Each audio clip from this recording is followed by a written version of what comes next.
अस्सलामुअलैकुम welcome to ரம்சியாஸ் gallery. இன்றைக்கி நம்ம என்ன பார்க்க போகிறோம்னா சிக்கன் சேமியா பிரியாணி. அது எப்படி பண்ணுறதுன்னு பார்க்கலாம். வாங்க வீடியோக்குள்ளே போகலாம்.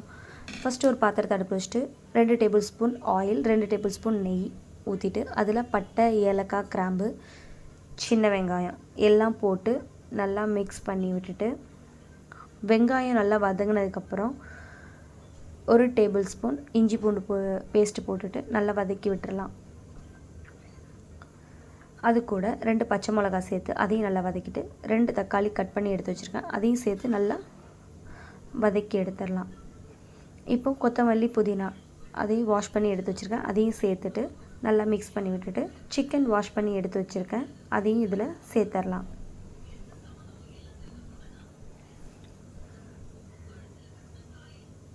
நல்லா மிக்ஸ் பண்ணி விட்டுட்டு இப்போ 1 டேபிள் ஸ்பூன் தேவையான அளவுக்கு உப்பு போட்டுக்கலாம். இப்போது red chilli powder 1/2 table spoon, குழம்பு மசாலாத்தூள் ஒரு 2 டேபிள் ஸ்பூன் போட்டு நல்லா மிக்ஸ் பண்ணி விட்டுட்டு மூடி போட்டு சிக்கனை நல்லா வேக வச்சிடலாம். இப்போது ஒரு 2 டேபிள் ஸ்பூன் தயிர் ஊற்றிட்டு நல்லா மிக்ஸ் பண்ணிவிட்டு மறுபடியும் கொஞ்ச நேரம் மூடி போட்டு சிக்கனை நல்லா வேக வச்சிடலாம்.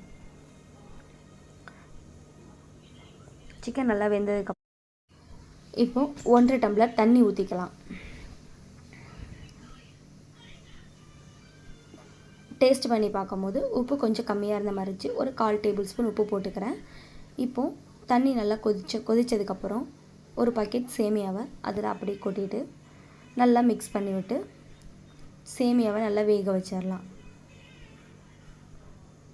ஒரு 5 மினிட்ஸ் மூடி போட்டு வேக வச்சிடலாம். இப்போது சேமியா நல்லா வெந்து வந்துருச்சு, தண்ணிலாம் இல்லாமல் இருக்குது. கொத்தமல்லி, புதினாவை கடைசியாக இதை மாதிரி நீங்களும் வீட்டில் ட்ரை பண்ணி பாருங்கள். இந்த வீடியோ உங்களுக்கு பிடிச்சிருந்துச்சுன்னா லைக் பண்ணுங்கள், கமெண்ட் பண்ணுங்கள், சப்ஸ்கிரைப் பண்ணுங்கள், பெல் ஐக்கானை கிளிக் பண்ணுங்கள். தேங்க்ஸ்.